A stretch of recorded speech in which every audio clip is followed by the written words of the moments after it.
Good evening, friends, and welcome to Sleepy Time Tales, a podcast aimed at helping you to get a good night's sleep. This is a podcast where I read old books, sometimes fiction, sometimes non-fiction, in the most boring way I can, to help slow your spinning mind, enough for you to fall asleep in the most natural way possible. The stresses of life often follow us to bed and keep us company, but I'm here to distract you from them and help you drift away. But before you do drift away, if you find Sleepy Time Tales helpful, and you would like to support me to keeping it going out to you and thousands of your fellow insomniacs, please consider supporting on the Patreon at patreon.com/sleepytimetales. If monthly is a bit much, you can also put a tip in the tip jar. Both of these are linked in the show notes. Or you can support Sleepy Time Tales by simply spreading the word. If you know someone who's struggling to get a good night's sleep, just tell them where to find it. And now, let's pick up once more on Pride and Prejudice, with Lizzie Bennet visiting her cousin in her newly married life.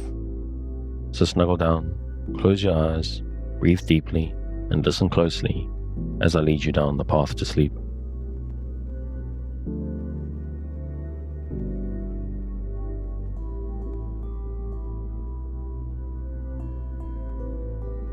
We return this week to Pride and Prejudice by Jane Austen. Chapter 30. Sir William stayed only a week at Hunsford, but his visit was long enough to convince him of his daughter's being most comfortably settled, and of her possessing such a husband and such a neighbour as were not often met with. While Sir William was with them, Mr. Collins devoted his morning to driving him out in his gig and showing him the country. But when he went away, the whole family returned to their usual employments, and Elizabeth was thankful to find that they did not see more of her cousin by the alteration, for the chief of the time between breakfast and dinner was now passed by him either at work in the garden, or in reading and writing, and looking out of the window in his own book-room, which fronted the road. The room in which the ladies sat was backwards. Elizabeth had at first rather wondered that Charlotte should not prefer the dining parlour for common use. It was a better-sized room, and had a more pleasant aspect. But she soon saw that her friend had an excellent reason for what she did. For Mr. Collins would undoubtedly have been much less in his own apartment, had they sat in one equally lively, and she gave Charlotte credit for the arrangement. From the drawing-room they could distinguish nothing in the lane, and were indebted to Mr. Collins for the knowledge of what carriages went along, and how often, especially Miss de Bourgh, drove by in her phaeton, which he never failed coming to inform them of, though it happened almost every day. She not unfrequently stopped at the parsonage, and had a few minutes' conversation with Charlotte, but was scarcely ever prevailed upon to get out. Very few days passed in which Mr. Collins did not walk to Rosings, and not many in which his wife did not think it necessary to go likewise, until Elizabeth recollected that there might be other family livings to be disposed of. She could not understand the sacrifice of so many hours. Now and then they were honoured with a call from her ladyship, and nothing escaped her observation that was passing in the room during these visits. She examined into their employments, looked at their work, and advised them to do it differently, found fault with the arrangement of the furniture, or detected the housemaid in negligence, and if she accepted any refreshment, seemed to do it only for the sake of finding out that Mrs. Collins' joints of meat were too large for her family. Elizabeth soon perceived that though this great lady was not in the commission of the peace of the county, she was a most active magistrate in her own parish, the minutest concerns of which were carried to her by Mr. Collins, and whenever any of the cottagers were disposed to be quarrelsome, discontented, or too poor, she sallied forth into the village to settle their differences, silence their complaints, and scold them into harmony and plenty. The entertainment of dining at Rosings was repeated about twice a week, and allowing for the loss of Sir William, and there being only one card table in the evening, every such entertainment was the counterpart of the first. Their other engagements were few, as the style of living in the neighbourhood in general was beyond Mr. Collins's reach. This, however, was no evil to Elizabeth, and upon the whole she spent her time comfortably enough. There were half hours of pleasant conversation with Charlotte, and the weather was so fine for the time of year that she had often great enjoyment out of doors. Her favourite walk, and where she frequently went while the others were calling on Lady Catherine, was along the open grove which edged that side of the park, where there was a nice sheltered path, which no one seemed to value but herself, and where she felt beyond the reach of Lady Catherine's curiosity. In this quiet way the first fortnight of her visit soon passed away. Easter was approaching, and the week preceding it was to bring an addition to the family at Rosings, which in so small a circle must be important. Elizabeth had heard soon after her arrival that Mr. Darcy was expected there in the course of a few weeks, and though there were not many of her acquaintances whom she did not prefer, his coming would furnish one comparatively new to look at in their Rosings parties, and she might be amused in seeing how hopeless Miss Bingley's designs on him were. By his behaviour to his cousin, for whom he was evidently destined by Lady Catherine, who talked of his coming with the greatest satisfaction, spoke of him in terms of the highest admiration, and seemed almost angry to find that he had already been frequently seen by Miss Lucas and herself. His arrival was soon known at the parsonage, for Mr. Collins was walking the whole morning within view of the lodges opening into Hunsford Lane, in order to have the earliest assurance of it, and after making his bow as the carriage turned into the park, hurried home with the great intelligence. On the following morning he hastened to Rosings to pay his respects. There were 2 nephews of Lady Catherine to require them, for Mr. Darcy had brought with him a Colonel Fitzwilliam, the younger son of his uncle, and to the great surprise of all the party, when Mr. Collins returned, the gentleman accompanied him. Charlotte had seen him from her husband's room, crossing the road, and immediately running into the other, told the girls what an honour they might expect, adding, "I may thank you, Eliza, for this piece of civility. Mr. Darcy would never have come so soon to wait upon me." Elizabeth had scarcely time to disclaim all right to the compliment, before their approach was announced by the doorbell, and shortly afterwards the 3 gentlemen entered the room. Colonel Fitzwilliam, who led the way, was about 30, not handsome, but in person and address most truly the gentleman. Mr. Darcy looked just as he had used to look in Hertfordshire, paid his compliments with his usual reserve to Mrs. Collins, and whatever might be his feelings toward her friend, met her with every appearance of composure. Elizabeth merely curtsied to him without saying a word. Colonel Fitzwilliam entered into conversation directly with the readiness and ease of a well-bred man, and talked very pleasantly. But his cousin, after having addressed a slight observation on the house and garden to Mrs. Collins, sat for some time without speaking to anybody. At length, however, his civility was so far awakened as to inquire of Elizabeth after the health of her family. She answered him in the usual way, and after a moment's pause added, "My eldest sister has been in town these 3 months. Have you never happened to see her there?" She was perfectly sensible that he never had, but she wished to see whether he would betray any consciousness of what had passed between the Bingleys and Jane, and she thought he looked a little confused, as he answered that he had never been so fortunate as to meet Miss Bennet.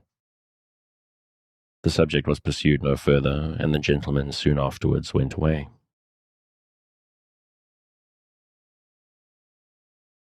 Chapter 31. Colonel Fitzwilliam's manners were very much admired at the parsonage, and the ladies all felt that he must add considerably to the pleasures of their engagements at Rosings. It was some days, however, before they received any invitation thither, for while there were visitors in the house, they could not be necessary, and it was not till Easter Day, almost a week after the gentlemen's arrival, that they were honoured by such an attention, and then they were merely asked on leaving church to come there in the evening. For the last week they had seen very little of Lady Catherine or her daughter, Colonel Fitzwilliam had called at the parsonage more than once during the time, but Mr. Darcy they had seen only at church. The invitation was accepted, of course, and at a proper hour they joined the party in Lady Catherine's drawing room. Her ladyship received them civilly, but it was plain that their company was by no means so acceptable as when she could get nobody else, and she was, in fact, almost engrossed by her nephews, speaking to them, especially to Darcy, much more than to any other person in the room. Colonel Fitzwilliam seemed really glad to see them. Anything was a welcome relief to him at Rosings, and Mrs. Collins's pretty friend had moreover caught his fancy very much. He now seated himself by her, and talked so agreeably of Kent and Hertfordshire, of travelling and staying at home, of new books and music, that Catherine had never been half so well entertained in that room before, and they conversed with so much spirit and flow as to draw the attention of Lady Catherine herself, as well as Mr. Darcy.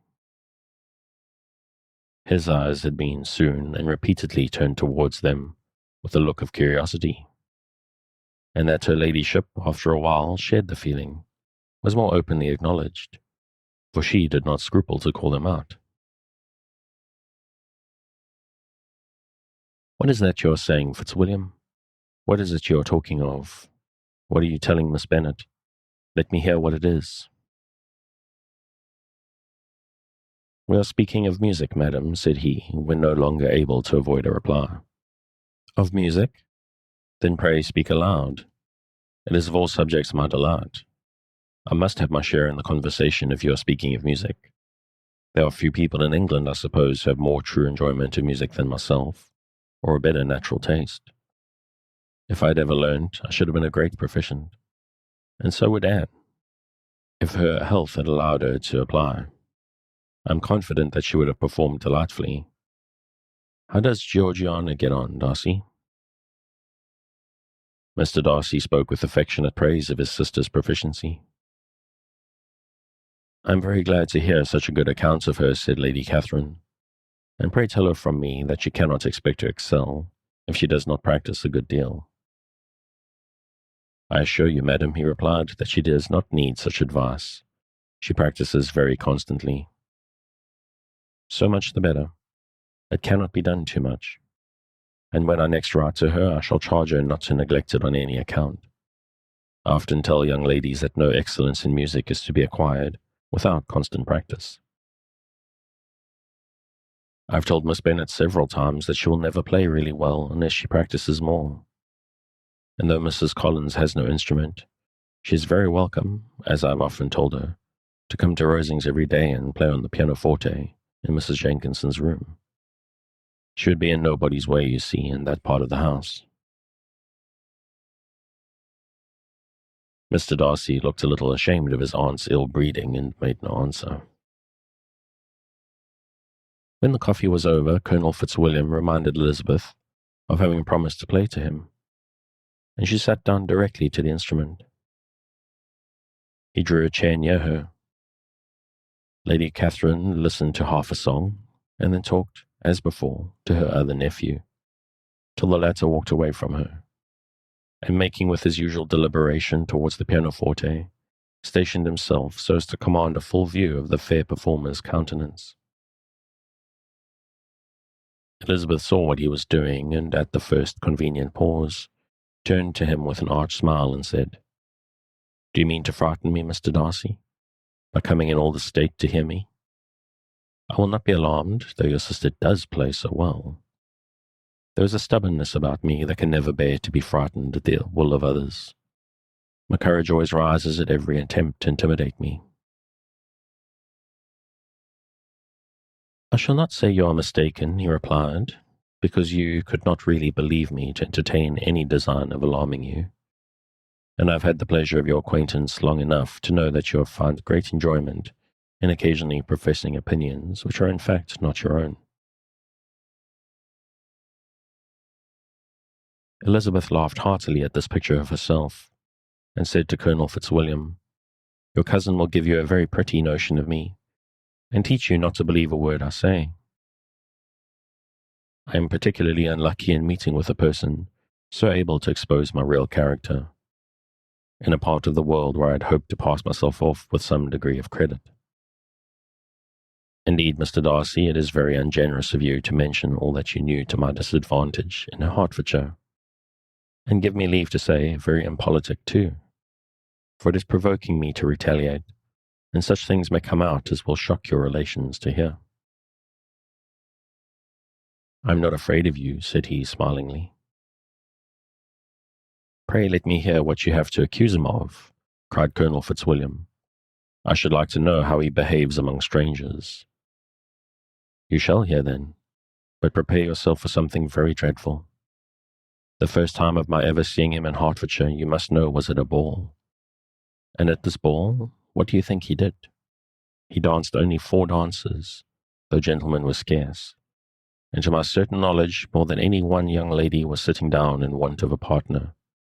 Mr. Darcy, you cannot deny the fact. I had not at the time the honour of knowing any lady in the assembly beyond my own party.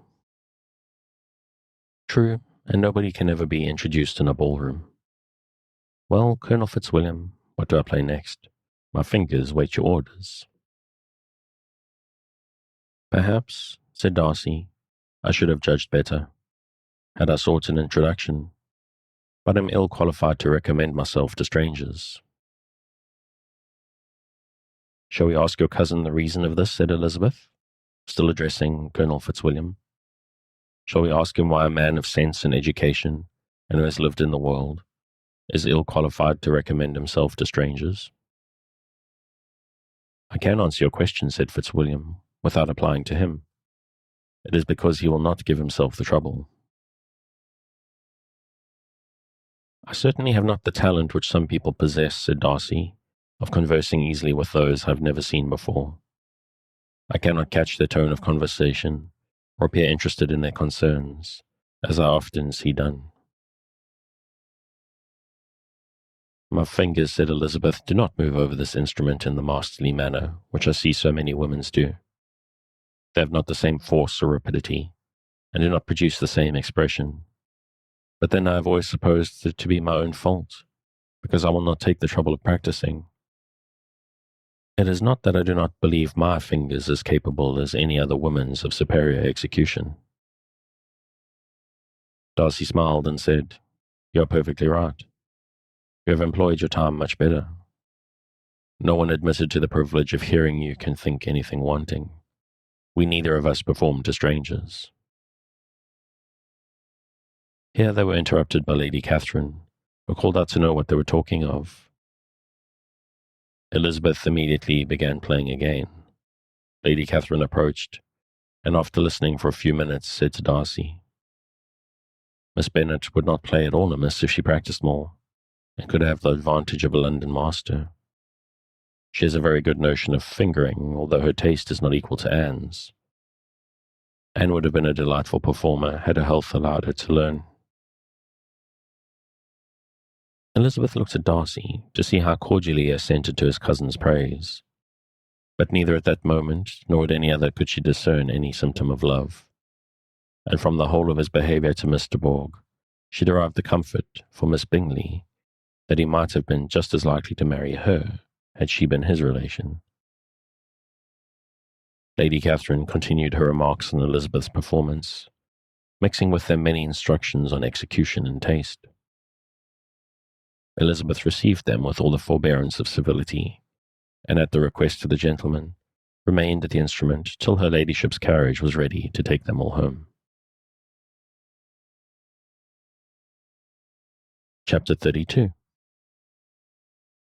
Elizabeth was sitting by herself the next morning and writing to Jane, while Mrs. Collins and Maria were gone on business into the village, when she was startled by a ring at the door, the certain signal of a visitor.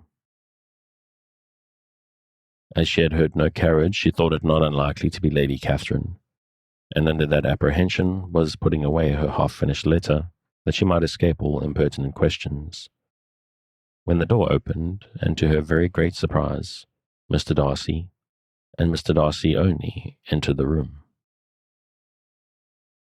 He seemed astonished too on finding her alone, and apologized for his intrusion by letting her know that he understood all the ladies were to be within. They then sat down, and when her inquiries after Rosings were made, seemed in danger of sinking into total silence.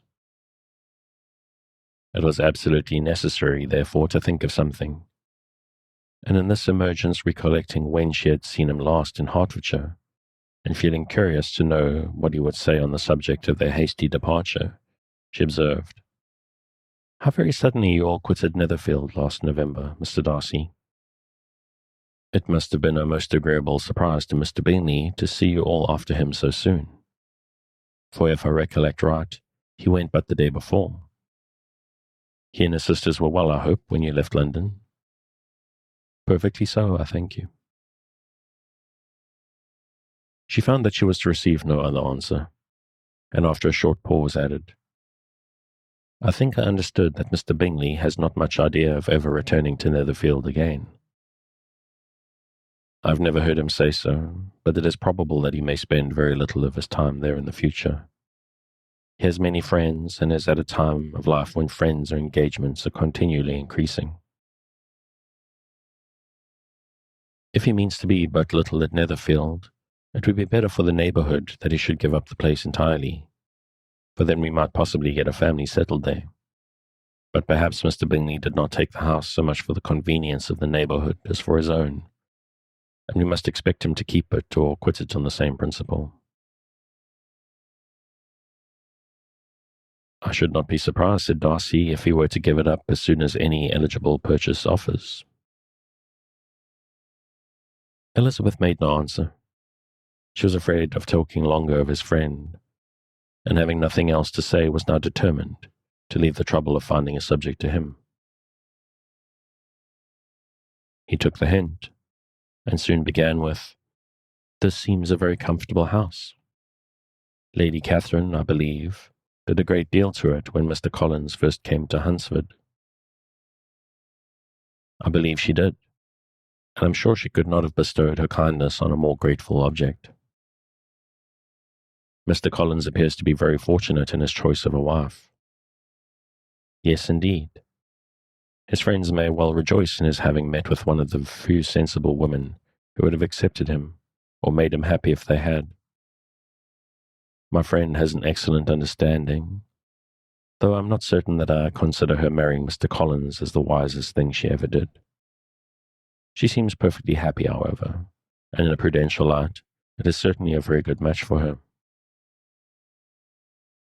It must be very agreeable for her to be settled within so easy a distance of her own family and friends." "An easy distance, do you call it? It's nearly 50 miles. "And what is 50 miles of good road? Little more than half a day's journey. Yes, I call it a very easy distance." "I should never have considered the distance as one of the advantages of the match," cried Elizabeth. "I should never have said Mrs. Collins was settled near her family." "It is a proof of your own attachment to Hertfordshire. Anything beyond the very neighbourhood of Longbourn, I suppose, would appear far." As he spoke, there was a sort of smile which Elizabeth fancied she understood.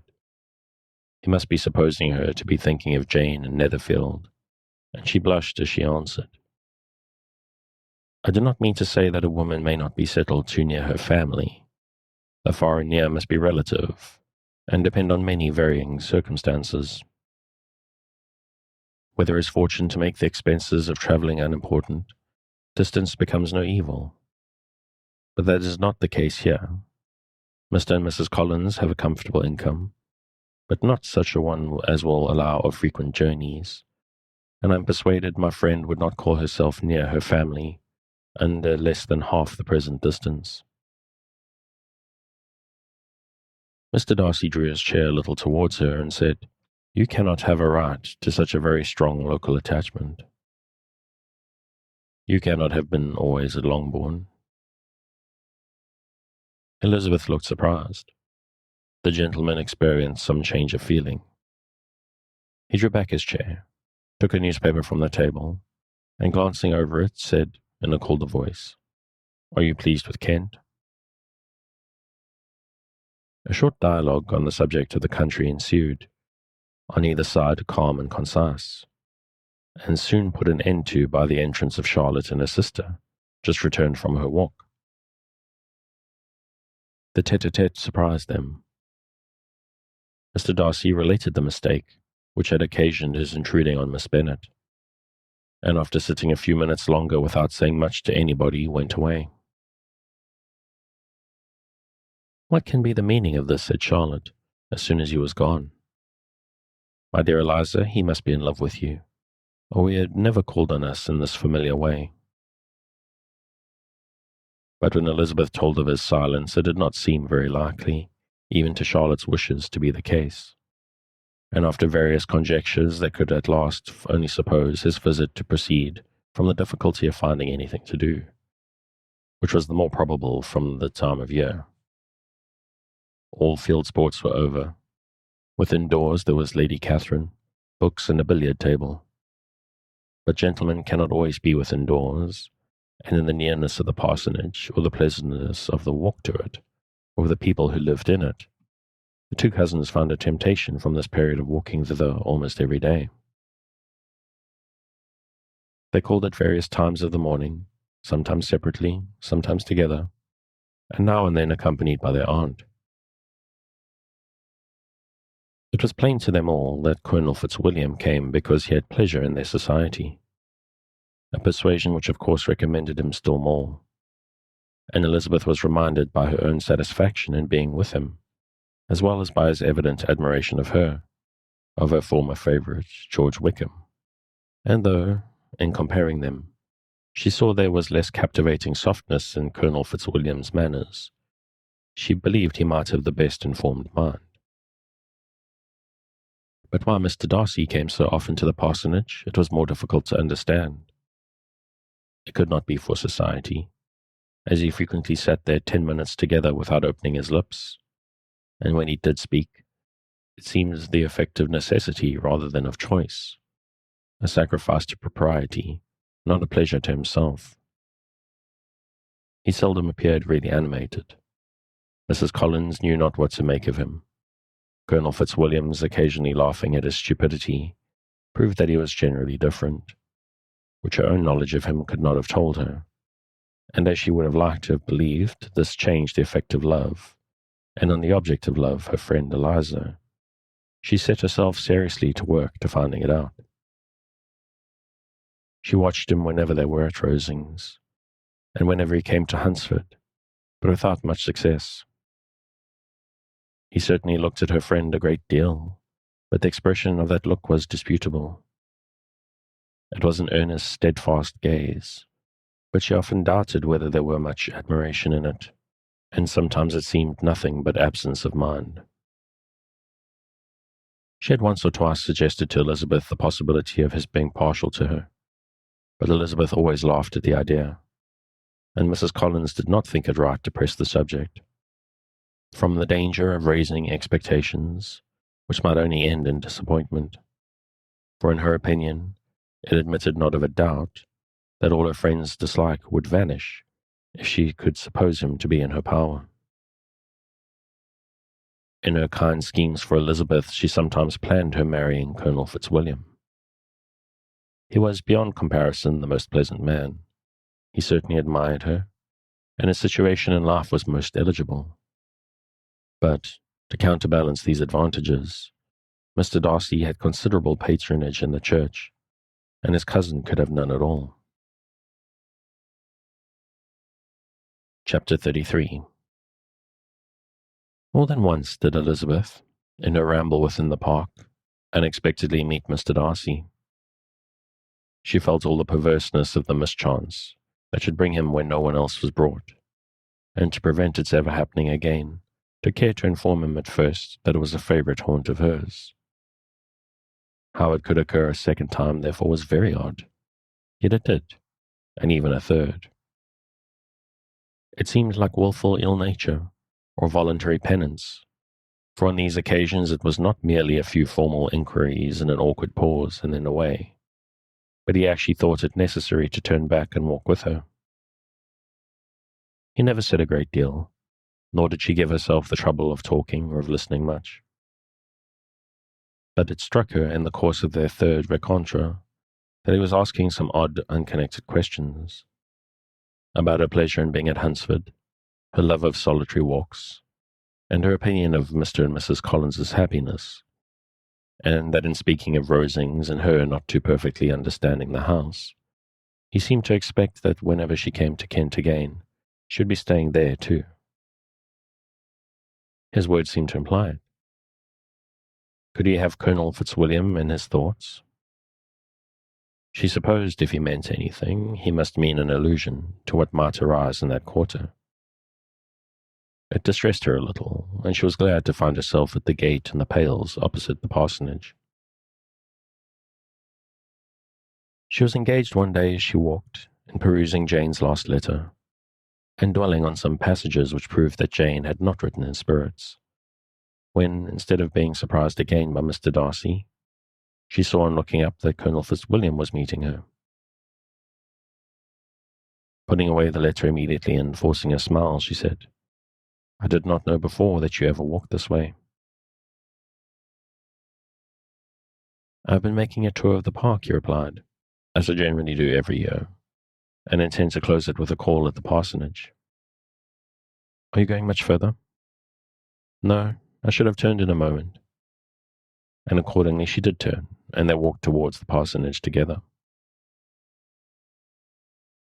"Do you leave Kent on Saturday?" said she.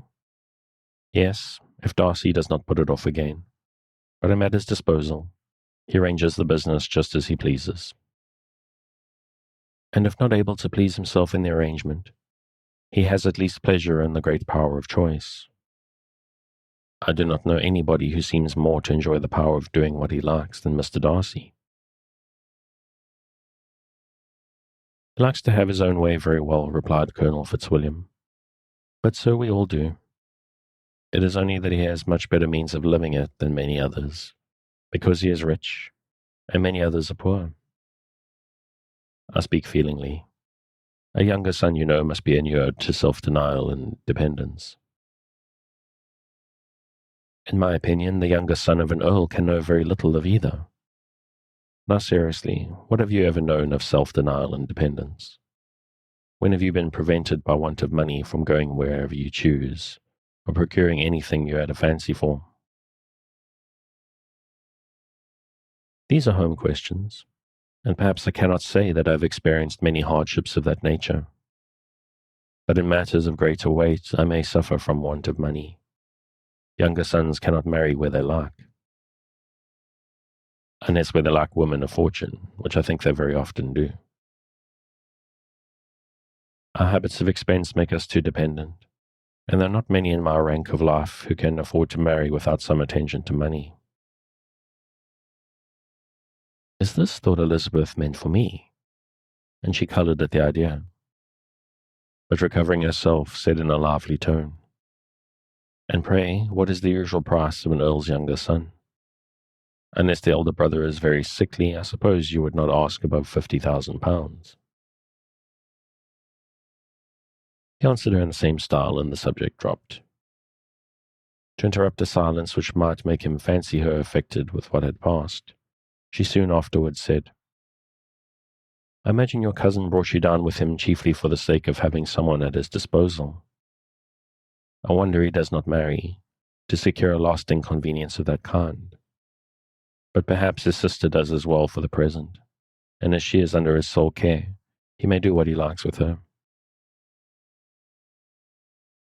"No," said Colonel Fitzwilliam, "that is an advantage which he must divide with me.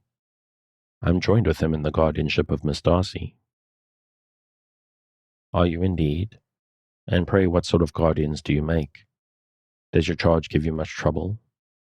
Young ladies of her age are sometimes a little difficult to manage, and if she has the true Darcy spirit, she may like to have her own way." As she spoke, she observed him looking at her earnestly, and the manner in which he immediately asked her why she supposed Miss Darcy likely to give them any uneasiness convinced her that she had somehow or other got pretty near the truth. She directly replied, "You need not be frightened. I never heard any harm of her, and I dare say she is one of the most tractable creatures in the world. She's a very great favourite with some ladies of my acquaintance, Mrs. Hurst and Miss Bingley. I think I've heard you say you know them. I know them a little. The brother is a pleasant gentleman-like man. He's a great friend of Darcy's. Oh yes, said Elizabeth dryly. Mr. Darcy is uncommonly kind to Mr. Bingley, and takes a prodigious deal of care of him. Care of him? Yes, I really believe Darcy does take care of him in these points where he most wants care. For something that he told me on our journey hither, I reason to think Bingley very much indebted to him.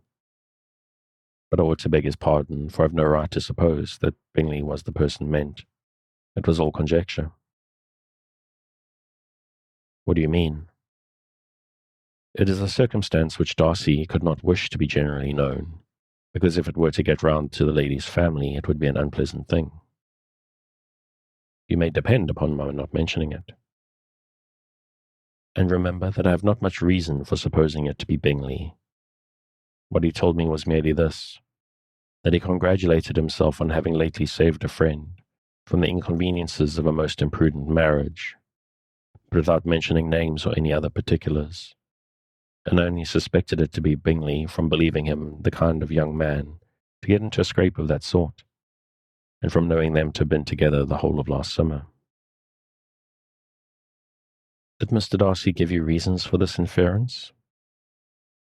I understood that there were some very strong objections against the lady. And what arts did he use to separate them? He did not talk to me of his own arts, said Fitzwilliam, smiling. He only told me what I've now told you. Elizabeth made no answer, and walked on, her heart swelling with indignation. After watching her a little, Fitzwilliam asked her why she was so thoughtful. I'm thinking of what you have been telling me, said she. Your cousin's conduct does not suit my feelings. Why was he to be the judge? You are rather disposed to call his interference officious?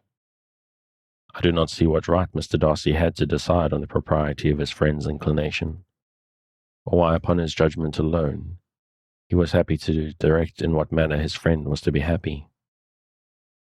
But, she continued, recollecting herself, as we know none of the particulars, it is not fair to condemn him. It is not to be supposed that there was much affection in the case. That is not an unnatural surmise, said Fitzwilliam, but it is a lessening of the honour of my cousin's triumph, very sadly. This was spoken jestingly, but it appeared to her so just a picture of Mr. Darcy that she would not trust herself with an answer, and therefore, abruptly changing the conversation, talked on indifferent matters until they reached the parsonage. There, shut into her own room as soon as the visitor left them, she could think without interruption of all that she had heard. It was not to be supposed that any other people could be meant those with whom she was connected. There could not exist in the world two men over whom Mr. Darcy could have such boundless influence. That he had been concerned in the measures taken to separate Bingley and Jane she had never doubted, but she had always attributed to Miss Bingley the principal design and arrangement of them. If his own vanity, however, did not mislead him, if he was the cause, his pride and caprice was the cause of all that Jane had suffered, and still continued to suffer. He had ruined for a while every hope of happiness for the most affectionate, generous heart in the world, and no one could say how lasting an evil he might have inflicted. And I think I'm going to leave it there on that bombshell. We'll pick up again at some time in the future, or you can continue on your own on Project Gutenberg at the link in the show notes. Thanks again for joining me on this episode of Sleepy Time Tales, the podcast designed around a bedtime story to help you to get a restful night. New episodes will be released every Sunday night to give you something fresh to help you rest in a new week. But make sure to follow or subscribe in whatever service you use so that you get your new episodes whenever they come out. Good night, and sweet dreams.